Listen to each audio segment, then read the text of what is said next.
अनवर, 2 दिन पहले की अगर बात की जाए, 2 दिन पहले जब वहां पर पहुंचते हैं मुख्तार, तो मुख्तार अंसारी की तबीयत में क्या अपडेट था? मुख्तार अंसारी को जो जगह बताया यूरिन इन्फेक्शन है, उनके पेट में दर्द हो रहा है, उसके बाद वो एडमिट होते हैं, हालत गंभीर बताई जाती है। उसके बाद उन्हें शाम को डिस्चार्ज कर दिया जाता है। उसके बाद देखिए आज ये हो विशाल, जाना। विशाल 2 दिन पहले मुख्तार अंसारी को अचानक एकदम सूचना मिली देर रात, लगभग 2:30-3 बजे की मुख्तार अंसारी की तबीयत खराब है। आनन फानन में जेल प्रशासन ने रानी दुर्गावती मेडिकल कॉलेज में भर्ती कराया था। रानी दुर्गावती में जब उन्हें भर्ती कराया गया तो उनको जब हालत में सुधार नहीं हुआ तो आईसीयू में शिफ्ट किया गया। आईसीयू में उनका इलाज चला और वो पूरी तरह से सही हुए। उनकी जांचें हुई, उनके परिवार में उनका बेटा आया, उनके भाई अफजल अंसारी भी यहाँ पर आए। उन्होंने अपने भाई से भी बात किया। उन्होंने कहा, हालांकि बीच में जो बहुत सारी चीजें होती हैं जो अनवर, आपको लगाई आपको जाती रोकना हैं। चाहूंगा, आपको रोकना जी। चाहूंगा। इस वक्त एक बड़ी खबर आ रही है, बड़ी खबर आपको बता रहे हैं। पूरे यूपी में अलर्ट घोषित किया गया। जुमे को देखते हुए कल पूरे यूपी में अलर्ट।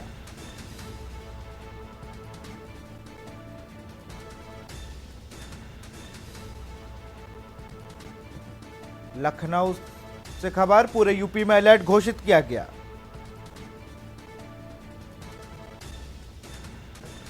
जुमे को देखते हुए कल पूरे यूपी में अलर्ट।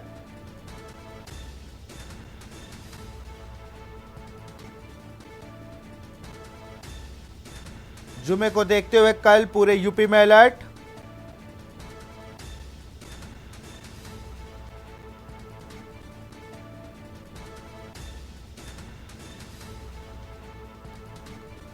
जुमे को देखते हुए पूरे यूपी में। और कौशलेंद्र हमारे साथ बने हुए। कौशलेंद्र, अभी जैसा आप जिक्र भी कर रहे थे कि अलर्ट पहले तो मऊ गाजीपुर में हुआ, शुरू हुआ धारा 144, और अब जुमे को देखते हुए, जैसे अभी अनवर रजा भी इस चीज का जिक्र कर रहे थे, हमारे सहयोगी हैं बादल से, उन्होंने जिससे कि बताया कि जुमे की नमाज से पहले ही जो बॉडी है उसको परिवार को सौंप दिया। और अब खबर आ रही है कि जुमे को देखते हुए पूरे यूपी में हाई अलर्ट कर दिया गया है। आपको बताएं, क्योंकि निर्वाचन आयोग की तरफ से भी जो है ये अलर्ट जारी किया गया है, क्योंकि आचार संहिता लगी हुई है। और इसको देखते हुए जो डीजीपी कार्यवाहक डीजीपी प्रशांत कुमार है, हालांकि वो पूरे जो है घटनाक्रम पे नजर बनाए हुए हैं। और जब धारा 144 लागू हुई थी तो आप देखिए सबसे पहले गाजीपुर, मऊ और आजमगढ़ में शुरू हुआ। उसके बाद जब देखिए बांदा में जिस तरह से पूरे हॉस्पिटल, जो अपने सहयोगी बता रहे थे कि जब ये घटनाक्रम हुआ उसके बाद कुछ ही देर बाद देखिए पैरामिलिट्री फोर्स ने पूरे तरह से उसको घेर लिया था अपने कैप्चर में। उसके बाद जो है मेरठ और गाजियाबाद में तमाम जगहों पे जो स्थितियां थी उसको देखते हुए कौशलेंद्र, अपने आप को अनम्यूट कर लीजिए। 4 बजे जो है अगर देखा जाए कि क्योंकि 4 बजे रोजा भी लोग जो है रहते हैं, रोजा का एक जो समय होता है वो भी जो है कुछ ही देर में शुरू हो जाएगा। तो इसको लेके और जुमे की जो नमाज होती है, तमाम लोग नमाज पढ़ने जाते हैं।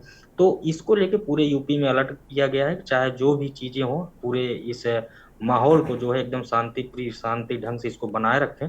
और प्रशासन और जिला प्रशासन हर जिले पे एकदम निगाह बनाए हुए, चाहे वो सोशल मीडिया हो या चाहे लोगों के बीच कोई भी बातचीत, अगर छोटी भी ऐसी कोई घटना, अभी देखिए लखनऊ में अभी पहले आप कुछ देर पहले आपने सुना होगा कि कुछ लोगों के बीच पत्थरबाजी हुई। हालांकि माहौल बिगाड़ने की जो कोशिश होती है वो सोशल मीडिया पे कुछ ना कुछ अलग तरीके से परोसी जाती है, लेकिन जो पुलिस प्रशासन वहां मौके पहुंचा तो घटना पूरी तरह से जो है गलत निकली। वहां पे 2 लोगों का विवाद था, उसको जो है लेकिन एक बढ़ा चढ़ा के जो बताया गया उसको लेके जो है इस तरह से प्रशासन और जिला प्रशासन, पुलिस प्रशासन मुस्तैद है। और क्योंकि जुमे की नमाज जो है वो महत्वपूर्ण है और उसको जो है शांति ढंग से संपन्न करवाना ये भी पुलिस विभाग के लिए जो है एक चुनौती है। और उसको जो है संपन्न कराने के लिए अगर पूरे यूपी में अलर्ट करने की बात कही जा रही है तो इसमें निसंदेह कोई ऐसी बात नहीं है, क्योंकि धारा 144 ऑलरेडी कई जिलों में लगा चुके थे। अब पूरे यूपी को इन्होंने अगर अलर्ट कर दिया है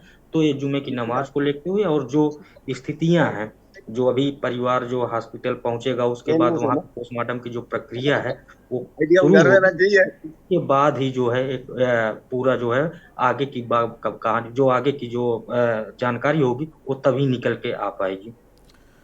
जी बिल्कुल अनवर, आप अपनी बात को पूरा कर सकते हैं। आपको जानकारी दे रहे थे 2 दिन पूर्व जब मुख्तार अंसारी को दुर्गावती मेडिकल कॉलेज में लाया गया था। अनवर। विशाल, 2 दिन पहले मुख्तार अंसारी को मेडिकल कॉलेज में शिफ्ट किया गया था। देर रात यहाँ पर उनकी हालत खराब हुई थी और जिसके चलते यहाँ पर उन्हें शिफ्ट किया गया था। बताया जा रहा था कि यूरिन प्रॉब्लम्स है, उन्हें मल मूत्र की परेशानी थी, जिस कारण उनको यहाँ पर भर्ती किया गया था। हालांकि सारी जांचें की गई थी, हालत ज्यादा गंभीर थी। 4 डॉक्टरों का पैनल उनका इलाज कर रहा था। इलाज के दौरान उनकी सारी जांचें हुई, जांचों के बाद उनके जांचें दिखाई गई। हालांकि मुख्तार अंसारी ने साफ तौर पर यह कहा था कि मुझे नहीं, मेरे परिवार को दिखाइए, मेरे डॉक्टर और मेरे वकील को दिखाएं मेरी जांच को। उनके भाई आए, उनके बेटे आए, उनकी बहू भी शायद आई थी, क्योंकि वो नकाब में थी तो पता नहीं चल सक रहा है कि वो उनकी पत्नी थी या बहू थी। हालांकि उन तीनों चारों लोगों को वो दिखाई गई और वो संतुष्ट थे। हालांकि उनके भाई ने आरोप लगाया था 3-4 दिन पहले कि उनको पॉइजन दिया जा रहा है, स्लो पॉइजन दिया जा रहा है। और उन्होंने ये भी कहा था कि उनकी मारने की कोशिश की जा रही है और कई बार उन्होंने गुहार लगाई थी, और जिसके चलते एक डिप्टी जेलर और 2 अपर डिप्टी जेलर मतलब सस्पेंड किए गए थे। इस बात का भी उन्होंने खुलासा किया कि ये पेशी के दौरान पे लापरवाही के बदले में नहीं हुआ, जबकि मीडिया ने ये बात कही थी कि ये पेशी के दौरान लापरवाही के चलते डिप्टी जेलर और जेलर को सस्पेंड किया जाएगा। 2 को सस्पेंड किया गया था। हालांकि उनके भाई ने साफ तौर पे कहा कि हमारे मुख्तार की 2 साल से कोई पेशी ही नहीं हुई, और अगर पेशी हुई भी है तो वीडियो कॉन्फ्रेंसिंग के जरिए हुई है। तो ये जो सरासर जो बात कही जा रही है वो पूरी तरह से झूठी है, क्योंकि लापरवाही के चलते नहीं हुआ। खाने में और क्या कहते हैं, उनके साथ सही व्यवहार न करने को लेकर सस्पेंड किया गया था। हालांकि अब बात करी जाए जेल प्रशासन की, तो कोई बात भी किसी भी तरह से कोई भी वर्जन सामने देने को तैयार नहीं, क्योंकि जो भी बोलता है या कोई भी कुछ भी कहता है तो बिजली कहीं ना कहीं उनके ऊपर न गिर जाए, कहीं ना कहीं डर बना रहता है या कोई लापरवाही। हालांकि आज फिर देर शाम जैसे ही नमाज रोजा खुला था, और रोजा खुलने के बाद तुरंत एक सूचना आई कि फिर मुख्तार की हालत गंभीर हुई है और उन्हें आनन फानन में भर्ती किया गया है। हालांकि काफी देर तक माहौल बिल्कुल गर्मा गर्म था, कोई कयास लगाए जा रहे थे, तरह तरह की बातें हो रही थी कि झगड़ा हुआ है, जेल के अंदर कुछ हुआ है, अजीब टाइप की, क्योंकि प्रशासन ने कोई रिलीजिंग नहीं की थी। बाद में पता चला कि हार्ट अटैक से उनकी मौत हुई है, और अब उनके जो शव को है वो मर्चरी हाउस में रख दिया गया है, और लगभग 9 डॉक्टरों के पैनल और वीडियोग्राफी के साथ में इनका पोस्टमार्टम किया जाएगा। जी अनवर, बहुत बहुत शुक्रिया तमाम जानकारी के लिए आपका, और हमसे जुड़ने के लिए, हमें हर एक अपडेट देने के लिए बहुत बहुत शुक्रिया अनवर आपका। तो उसी बीच लखनऊ से खबर, पूरे यूपी में अलर्ट घोषित किया गया। कुछ ही देर बाद मुख्तार अंसारी का पोस्टमार्टम शुरू होगा। 5 डॉक्टरों का पैनल उसका पोस्टमार्टम करेंगे, परिवारजनों के सामने पोस्टमार्टम होगा और पोस्टमार्टम का वीडियो भी बनेगा। सोशल मीडिया पर पुलिस ने निगरानी बढ़ाई है। लखनऊ से खबर अब आपको बता रहे हैं, यहां पर पूरे यूपी में अलर्ट घोषित किया गया है।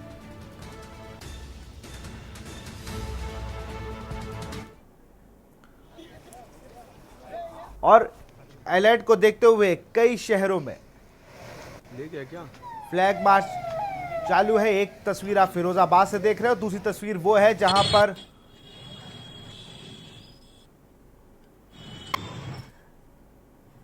दो तस्वीरें आपकी टीवी स्क्रीन पर हैं।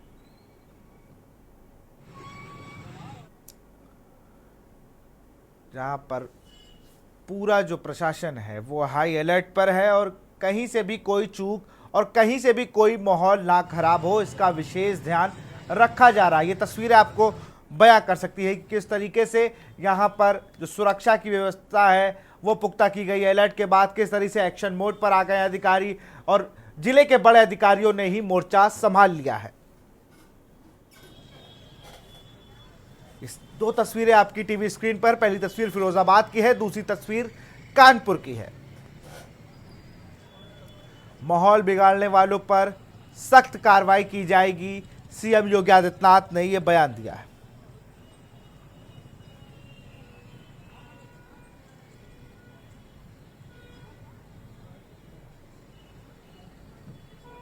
आपको बता दें, आज 8:25 पर मुख्तार अंसारी की मौत हो गई। यूपी के सबसे बड़े माफिया की मौत हो गई।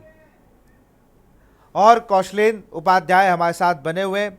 कौशलेंद्र, लोकसभा चुनाव और उससे पहले आज ये घटना और उसके बाद सियासत गर्मा गई है, हाई अलर्ट पर है, कल जुमा है। कितना मुश्किल होता है प्रशासन के लिए इन सारी चीज़ों को मैनेज करना? जी बिल्कुल, देखिए आपको बताएं कि अगर बात की जाए लोकसभा चुनाव की, क्योंकि निर्वाचन आयोग पहले से ही अपनी पूरी तैयारी जो है किया हुआ है और चुनाव के लिए वो कटिबद्ध है, क्योंकि पूरे देश में आम चुनाव है, इसको लेके गंभीर है। और वहीं उत्तर प्रदेश में भी जो मुख्य निर्वाचन अधिकारी हैं, वो तमाम अफसरों के साथ बैठक अभी आज ही शाम को 9 राज्यों के जो है मुख्य सचिव और डीजीपी के साथ वीडियो कॉन्फ्रेंसिंग से निर्वाचन आयोग ने वीडियो कॉन्फ्रेंसिंग के माध्यम से बात किया। यहाँ के भी मुख्य सचिव और डीजीपी वीडियो कॉन्फ्रेंसिंग के माध्यम से मुख्य निर्वाचन अधिकारी जुटे हुए थे। वो 9 राज्यों में और अंतर जनपदी जो अफसरों के बीच एक समन्वय होता है उसको स्थापित करने के लिए एक बैठक की गई और हर चीज को निर्णय, हर एक जो प्रक्रिया है चुनाव की कराने की कैसे संपन्न कराए, उस पर भी वार्ता भी हुई। लेकिन उसी बीच जो अचानक से घटनाक्रम हुआ, बांदा से जो खबर आई मुख्तार अंसारी को लेके, उसके बाद ही जो है वो पुलिस प्रशासन, चाहे वो डीजीपी हो चाहे एसीएस गृह हो, तमाम लोग अलर्ट हो गए थे। और जो आगे क्योंकि रोजा का रमजान का एक महीना चल रहा है, ये भी सबके सामने है।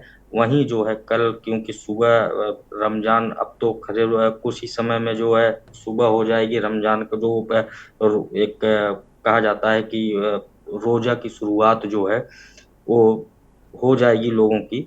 उसके बाद जो जुमे की नमाज है उसको लेके प्रशासन ने जो तैयारी, जो अफसरों को दिशा निर्देश, जिला प्रशासन या जो तमाम अफसर हैं उनको जो जिला निर्देश, चाहे वो एडीजी जोन हो या आईजी हो, तमाम अफसरों को सूचना ये दे दी गई है और सबको अलर्ट कर दिया गया है।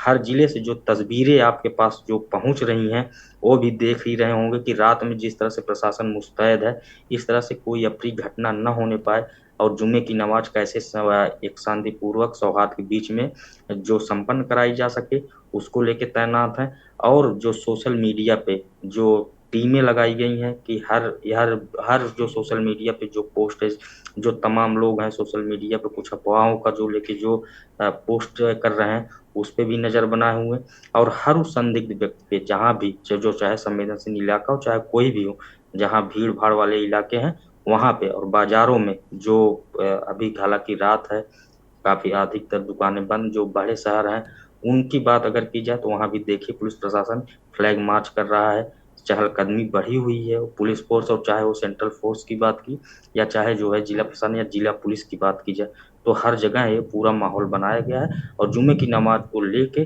खासे कुछ खास ही अलर्ट मोड में है कि क्योंकि जुम्मे की नमाज बहुत जरूरी है, वो भी रमजान के महीने में, तो इसको लेके पुलिस प्रशासन पूरी तरह से मुस्तैद है। ओके, पुलिस प्रशासन किस तरीके से मुस्तैद है? अभी जो खबर आ रही जिस कब्रिस्तान में उन्हें सुपुर्द-ए-खाक किया जाएगा मुख्तार अंसारी को, उसका भी कहीं ना कहीं पुलिस पूरा जायजा लेने गई हो। पुलिस ने उस पूरे जो बैरिकेटिंग कर दिया है कब्रिस्तान की, तो पुलिस कहीं से भी कोई चूक नहीं होने देना चाहती है। कौशलेंद्र जी बिल्कुल, देखिए जिस तरह से जब एक खबर आई उसके बाद जो मुख्तार अंसारी के घर पे जो भीड़ थी उसको अगर आप लेके देखेंगे तो पुलिस प्रशासन, क्योंकि जहाँ सुपुर्द-ए-खाक करना है कब्रिस्तान, जहाँ पे जो है पूरी व्यवस्था, क्योंकि उनके परिजन पूरी जानकारी, क्योंकि परिजन उनके जो भतीजे हैं जब वो पुलिस प्रशासन के साथ आके खुद स्पीकर पे इस तरह से अनाउंस कर सकते हैं तो कहीं ना कहीं उनको प्रशासन को जरूर बताए होंगे आगे की क्या रणनीति है और कैसे होना है, तो पूरी जानकारी है प्रशासन, इसलिए पूरा वो बैरिकेटिंग और तमाम वो व्यवस्था पुलिस प्रशासन की तरफ से की जा रही है जिससे जो भीड़ है वो कितनी कम हो। जैसे क्योंकि अंतिम संस्कार में लोग जाते हैं और जो उनके परिवार को जो दुख और दर्द जिस तरह से उनके भतीजे ने कहा है, तो इस तरह से वो प्रशासन भी पूरी तरह से मुस्तैद है और वो समझ रही है कि किस तरह से जो है सुपुर्द-ए-खाक कहाँ किया जाए और किस तरह से यहाँ पे लोगों की जो भीड़ होगी वो कैसे कंट्रोल किया जाए, इसलिए वहाँ बैरिकेटिंग की एक व्यवस्था जो है की जा रही है। आप इसी तरह से अगर देखेंगे इलाहाबाद कांड जो हुआ था उसमें भी देखिए जहाँ सुपुर्द-ए-खाक अतीक अहमद को दिया गया था, इसी तरह पुलिस प्रशासन ने बैरिकेटिंग किया हुआ था, जो भीड़ थी कैसे कंट्रोल, किनको जाना है, कौन कौन वहां तक कब्र तक जाएगा, ये सब पूरी व्यवस्था और पूरी एक लिस्ट बना के जो है वहां पे रखा गया। हालांकि जिस तरह से उस केस को देखा उस तरह से इसको नहीं देखा जा सकता, लेकिन एक बहुत ही कॉमन चीज हो गई है कि जैसे अभी हमारे सहयोगी बांदा वाले बता रहे थे कि वो कोई महिला मिलने आई थी कि इनकी बहू थी या इनकी पत्नी। तो मैं आपको एक जानकारी बता दूं कि जो मुख्तार अंसारी की पत्नी है उनको जो है लुकआउट नोटिस जारी हुआ है, क्योंकि वो भी भगौड़ा घोषित हो चुकी हैं। उनको भी पुलिस प्रशासन, उनको पुलिस खोज रही है। उनको लुकआउट नोटिस जारी किया गया है कि जिससे वो विदेश भाग न पाए, और वो भी पुलिस की नजर में भगौड़ा ही घोषित है। तो इस तरीके मतलब तो फिर वो अब्बास अंसारी की पत्नी ही होंगी जिन पर जो वो भी जेल में रही हैं, उसके बाद जिस तरीके से उनके ऊपर चित्रकूट जेल में अवैध तरीके से रहने का जो आरोप था जी कौशलेंद्र। बिल्कुल, देखिए वो अब्बास अंसारी की पत्नी या मुख्तार अंसारी की बहू कह सकते हैं, या एक उनके परिवार की कोई अन्य भी महिला हो सकती हैं, चाहे उनके बड़े भाई जैसे हैं जो लोकसभा चुनाव गाजीपुर से वो समाजवादी पार्टी की उनका टिकट कंफर्म हुआ है, अफजाल अंसारी, या उनके भी बड़े जो सिकतुल्ला हैं उनके जो है बीवी पत्नी हो सकती है, या उनके भी परिवार के कोई ना कोई सदस्य जो महिला होंगे। लेकिन जो उनकी पत्नी की बात है, जो अभी तक खबरें जो अभी तक है मेरे पास, और एकदम वो है कि उनके लिए लुकआउट नोटिस जारी हो, क्योंकि उनके ऊपर भी कई मुकदमे दर्ज हुए हैं, और पुलिस की जो है जो फाइल है उसमें वो फरार घोषित है। उनको जो है भगोड़ा घोषित किया जा चुका है। और यही नहीं, पूरा जो है उनकी जो मदद होती है, लुकआउट नोटिस जो एयरपोर्ट जो अथॉरिटी जो सेंट्रल पूरी जो टीम होती है वो सब पूरी जो है उसकी जानकारी पुलिस प्रशासन ने दे दी है। इसलिए कि वहां पे जेल में जाके वो जैसे 2 दिन पहले जो तबीयत खराब हुई थी, तो वहां पे वो पहुंचना बहुत ही मुश्किल है। इस तरह से जो है थोड़ी सी इस खबरों को जो है बहुत संवेदनशील तरह से देखा जाना चाहिए। एक एक एक चीज और भी थोड़ा आपसे पीछे की बात करेंगे। जब साल 1991 था, अजय राय के भाई अवधेश राय की हत्या कर दी जाती है, जिसके बाद से पूर्वांचल में नाम उठता है मुख्तार माफिया मुख्तार अंसारी का।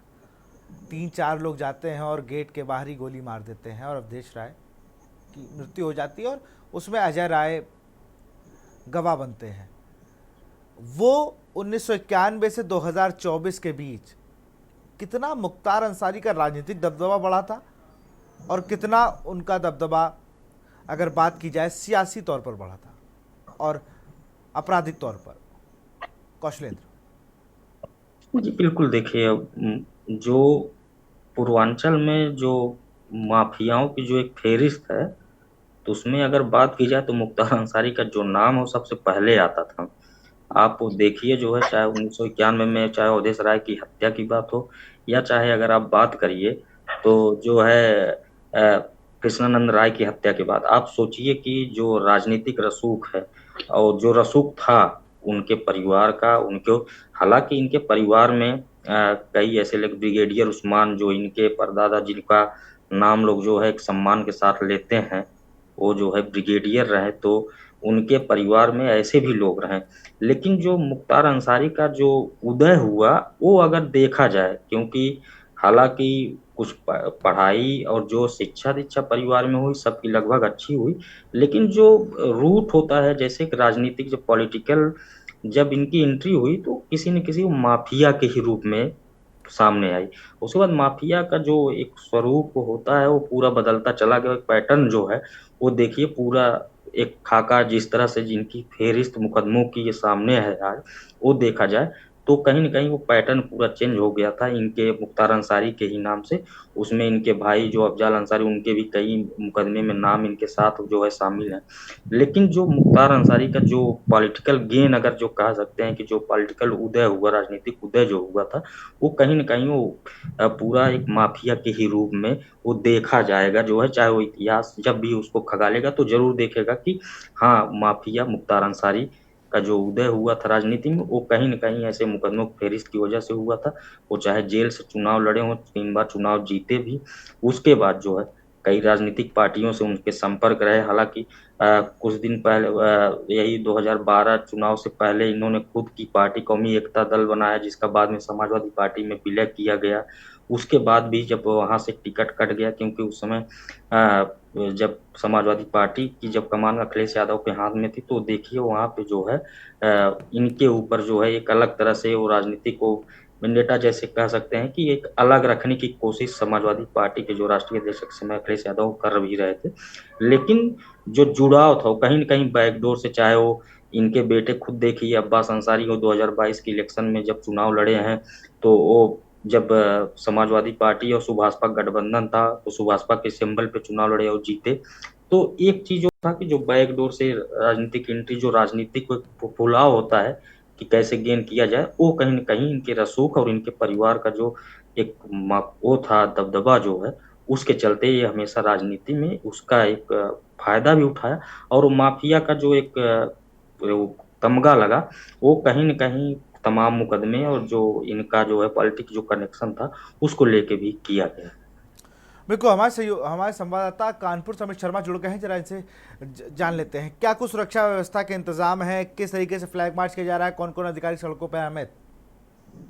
देखिए, जब से मुख्तार अंसारी की खबर ये सामने आई है, तब से कानपुर के आला अधिकारी सड़कों पर आ गए और उन्होंने पूरी बागडोर संभाल ली। जैसे जो मुस्लिम बाहुल्य क्षेत्र, सॉरी, मुस्लिम बाहुल्य क्षेत्र जो उन पर फ्लैग मार्च किया जा रहा है, क्योंकि कल जुमे की नमाज है, रमजान का महीना चल रहा है। ऐसे में बहुत से लोग मस्जिदों में नमाज पढ़ने आएंगे, कहीं ऐसा ना हो कि भीड़ उग्र हो जाए और कोई हादसा हो जाए, इसलिए जगह जगह पर पेट्रोलिंग की जा रही है और कमिश्नर से लेके ज्वाइंट कमिश्नर और तमाम जो डीसीपी हैं अपने एसीपी के साथ क्षेत्र का भ्रमण कर रहे हैं और गलियों से लेकर मेन चौराहों तक पुलिस फोर्स बढ़ा दिया गया है, पैरामिलिट्री फोर्स भी लगा दी गई है।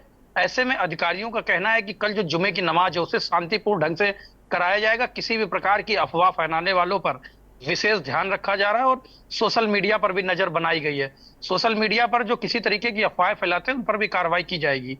जी बिल्कुल, सोशल मीडिया एक ऐसी चीज है जहां पर किसी भी चीज को आप आग की तरह फैला सकते हैं। और अगर बात की जाए तो कानपुर में जिस तरीके से भी हम लोग देख रहे थे, जो अधिकारी हैं वो कहीं ना कहीं सड़कों पर आ चुके हैं।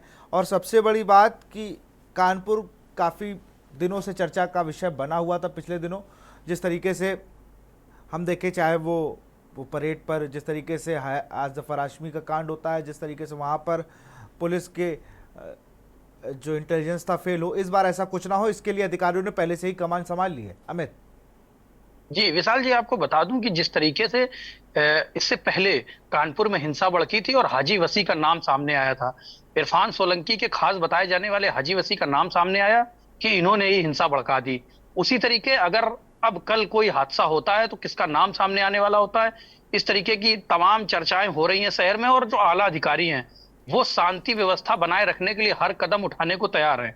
उन्होंने साफ कह दिया है कि अगर किसी प्रकार की कोई अफवाह फैलाएगा या किसी भी प्रकार का कोई किसी को भड़काते हुए नजर आएगा तो उस पर सख्त कार्रवाई की जाएगी। और जो ये आज इसकी मृत्यु हुई है अंसारी की, इसमें हुआ यह है कि जैसे ही जो लोगों को पता चला तो लोग अपने घरों से निकले और चौराहों पर धीरे धीरे इकट्ठा होने लगे, क्योंकि गाजीपुर जहां इसका निवास है वहां पर काफी लोग एकत्रित हो चुके थे। उसी को देखते हुए जैसे ही खबर समाचारों में आना शुरू हुई वैसे ही लोग अपने घरों से निकलने लगे, लेकिन कानपुर कमिश्नरेट पुलिस तुरंत सतर्क हुई और लोगों को समझाकर वापस घरों में भेजा और क्षेत्र का पेट्रोलियम बढ़ा दिया। और उन्होंने जहां जहां महत्वपूर्ण जगह थे, जैसे कल्याणपुर क्षेत्र हो गया, आवास विकास हो गया, और उधर चमनगंज, बेकनगंज, एकता, सद्भावना चौकी, इस जगह क्षेत्रों पे तमाम पुलिस फोर्स भ्रमण करने लगी और लगातार जो लोग सड़कों पर टहल रहे थे उनसे घर जाने की अपील करने लगी। और सुरक्षा व्यवस्था को देखते लोग भी चौकन्ने हो गए कि इस तरीके से लगातार इतनी पुलिस क्यों आ रही है। जैसे जैसे लोगों को पता चला तो लोग अपने घरों में जाने लगे। जी बिल्कुल, बहुत बहुत शुक्रिया अमित तमाम जानकारी के लिए, और आप भी इस खबर पर नजर बनाए रखें। बहुत बहुत शुक्रिया आपका तमाम जानकारी देने के लिए। तो जेल में हार्ट अटैक पड़ता है मुख्तार अंसारी को, जब उन्हें अस्पताल लाया जाता है तब उनकी मृत्यु हो जाती है और उसके बाद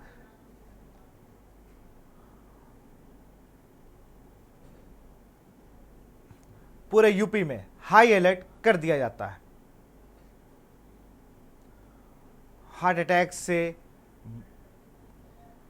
माफिया मुख्तार अंसारी की मौत हुई है, जिसको लेकर अब पूरे प्रदेश में हाई अलर्ट कर दिया गया है।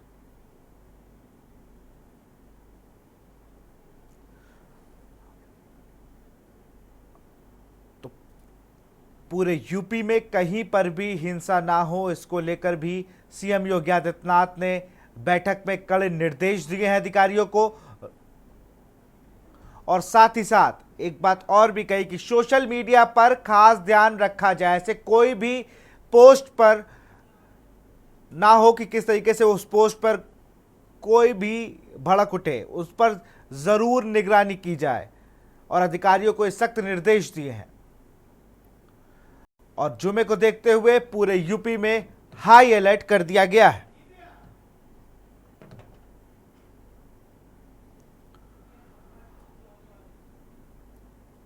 आपको बता दें, मुख्तार अंसारी का दिल का दौरा पड़ने से मौत हुई है। हार्ट अटैक से माफिया मुख्तार अंसारी की मौत हुई है।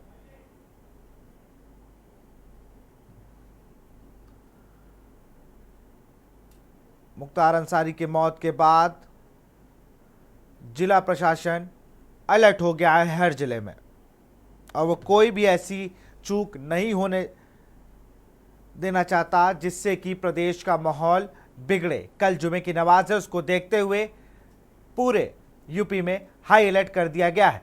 उसी बीच आपको अगर बात की जाए, जिस तरीके से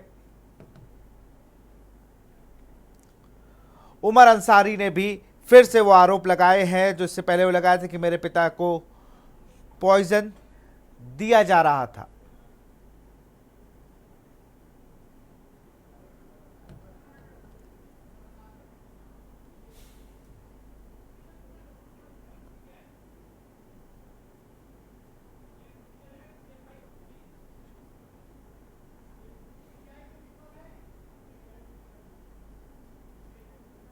और ये सीधी तस्वीरें आप देख रहे हैं गाजीपुर से मुख्तार अंसारी के घर के बाहर की, जहां पर अभी भी उनके जो समर्थक हैं, उनके लोग हैं, वो पहुंचे हुए हैं।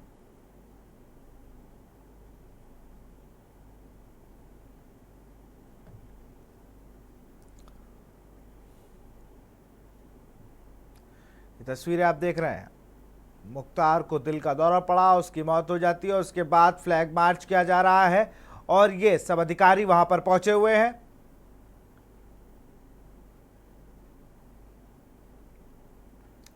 ये सीधी तस्वीरें आप गाजीपुर से देख रहे हैं।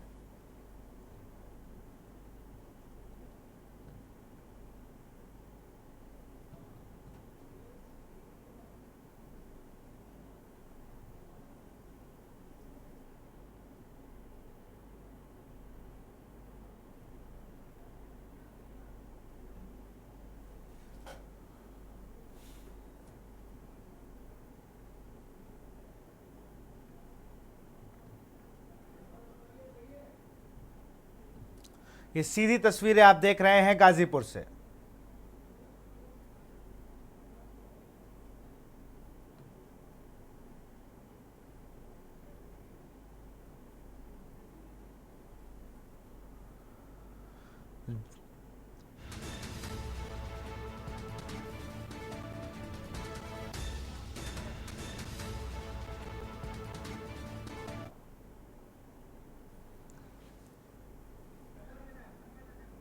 और इसी खबर पर हमारे सहयोगी बांदा से अनवर रजा बने हुए हैं। इस वक्त अनवर की अगर बात की जाए तो ये वहाँ पर मेडिकल कॉलेज में मौजूद हैं जब से मुख्तार अंसारी को वहाँ लाया गया है। अनवर, अभी की क्या स्थिति है? अनम्यूट कर लीजिए अनवर अपने आप को।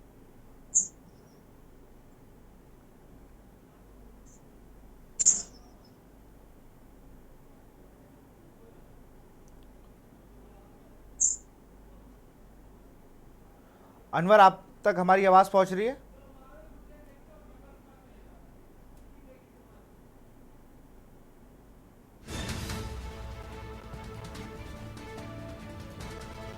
मुख्तार अंसारी की मौत के बाद प्रदेश में सुरक्षा सख्त। यूपी में सटी सीमाओं को सील कर चेकिंग अभियान शुरू। बांदा से सटे जिलों की सभी सीमाएं को सील किया गया है। यूपी से सटी सीमाओं को सील कर चेकिंग अभियान शुरू।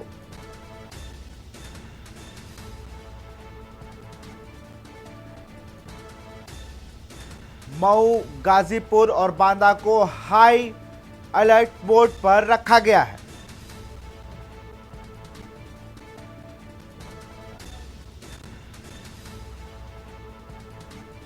और ये चलते हैं अनवर रजा हमारे सहयोगी बांदा से जुड़े हुए हैं और सुशील हमारे संवाददाता मऊ से जुड़े हैं। सबसे पहले अनवर के पास चलेंगे। अनवर, क्या अपडेट है अभी वहां पर मेडिकल कॉलेज का? आ चुके हैं और हम उनसे बात करेंगे कि किस तरह से। जी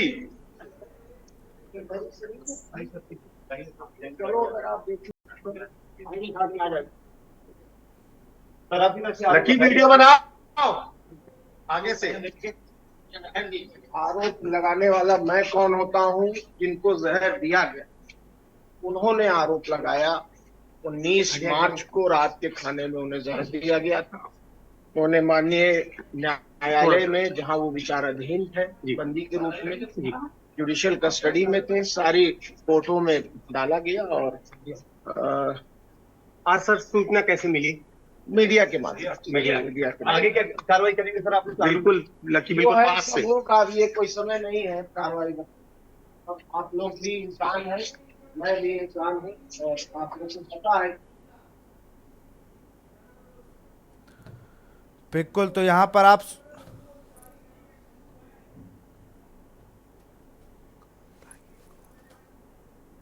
और अनवर रजा से फिर से हम जुड़ने की कोशिश करेंगे। हमारे साथ मऊ से हमारे संवाददाता सुशील कुमार जुड़े हुए हैं। सुशील, मऊ की क्या स्थिति है? मऊ में किस तरीके से?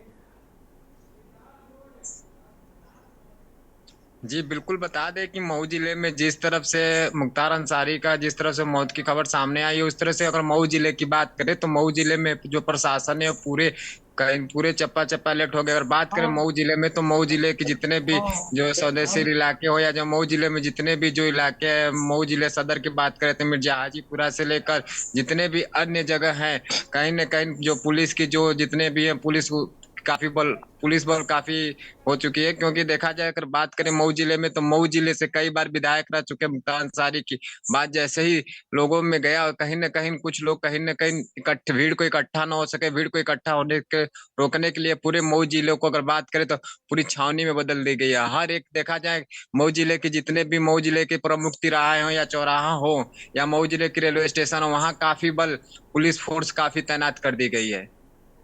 अगर बात की जाए तो मऊ से 5 बार विधायक रहे हैं और वर्तमान में उनके पुत्र वहां से विधायक हैं।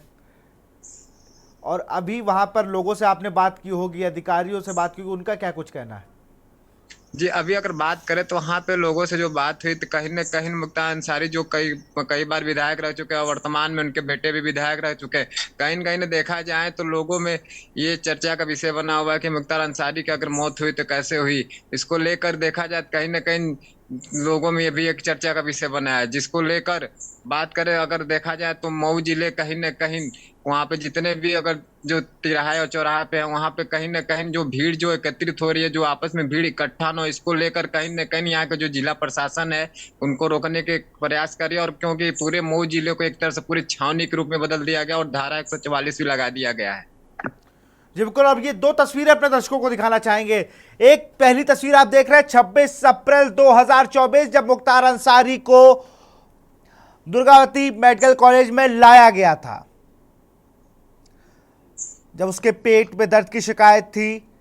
उसके बाद आज की तस्वीर 28 अप्रैल 2024 की तस्वीर है, जहां पर आज शाम को जब उसको लाया जाता है और 8:25 पर डॉक्टर उसे मृत घोषित कर देते हैं। कार्डियक अरेस्ट उसके मौत की वजह बताई जाती है। गाजीपुर संवाददाता हमारे साथ इकरार खान जुड़े हुए हैं। इकरार, आपके पास आएंगे। अभी वहां पर फिर से लोगों का जुटना शुरू हो चुका है मुख्तार के घर के बाहर।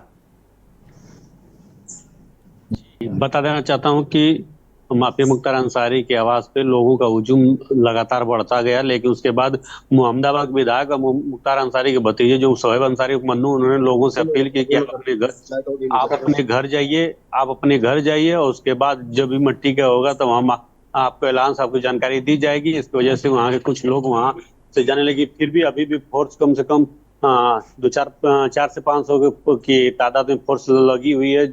मजिस्ट्रेट से लेकर सेक्टर मजिस्ट्रेट से लेके जिलाधिकारी एसपी ओमवीर सिंह तक मौके पे हैं। अभी हम बता मोहम्मदाबाद के कोतवाली में मौजूद है। यहाँ पे पुलिस फोर्स तैनात है और कल के लिए जो भी सिस्टमेटिक वो अपनी मीटिंग कर रहे हैं उसके बाद देखने। और मैं बता दूं कि मुख्तार अंसारी के आवास के सामने तमाम लोग आ रहे थे, लेकिन जब मुख्तार अंसारी के भतीजे शोएब अंसारी मन्नू जब उन्होंने अपील किया उसके बाद लोग वहां से अपने घरों के लिए चले गए। जी बिल्कुल, अनवर हमारे साथ बने। अनवर, क्या जो अभी बयान दे रहे थे क्या वो उमर अंसारी थे? जी विशाल, उनके बेटे उमर अंसारी यहाँ पर बिल्कुल, उन्होंने पहुंच फिर चुके एक हैं बड़ा और आरोप उन्होंने लगाया है कि उनको जहर आरोप दिया जा लगाए रहा था, थे। हमने इसके लेटर भी लिखे थे। जी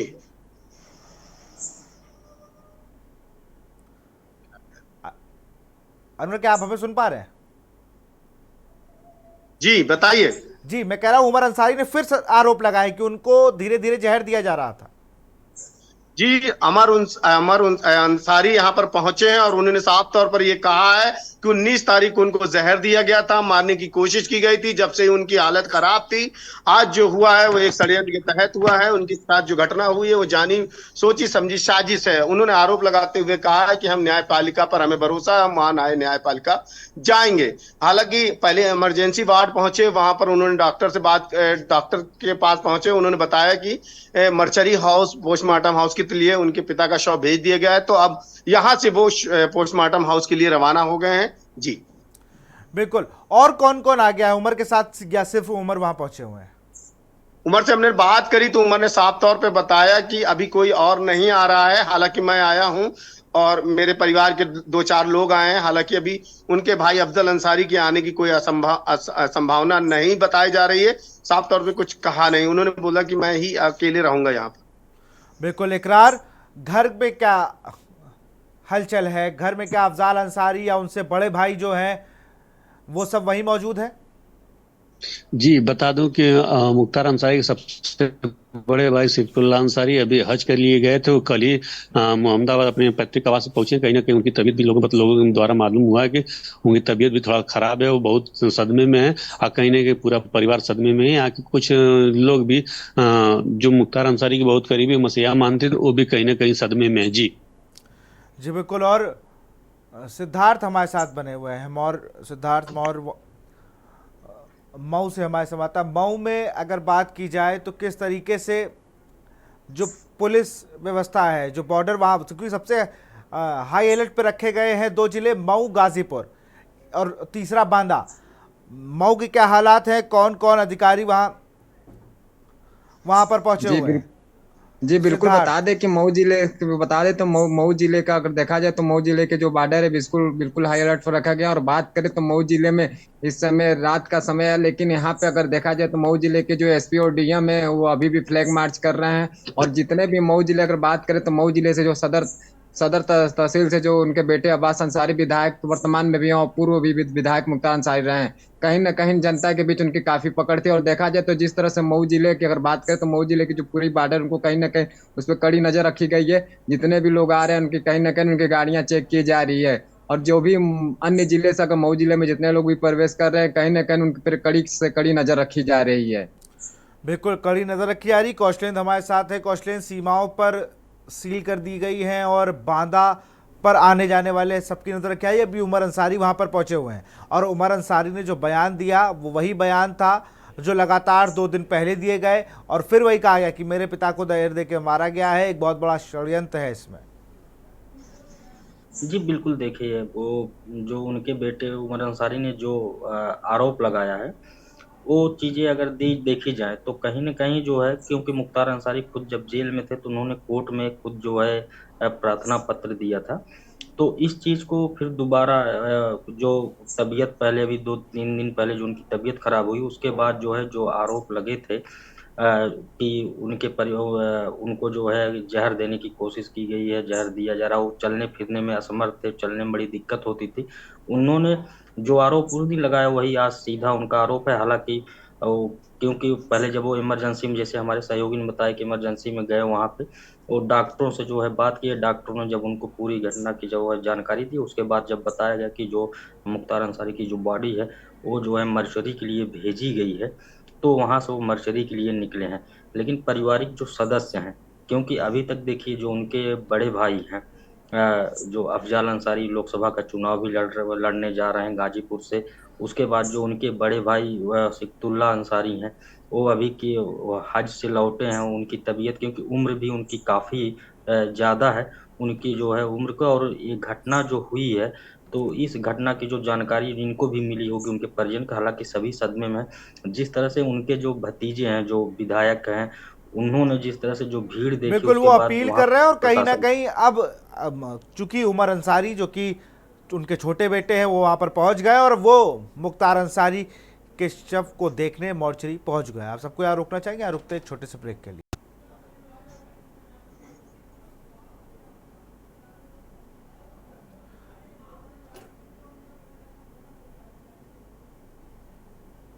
यहां पर हम रुकते एक छोटे से ब्रेक के लिए।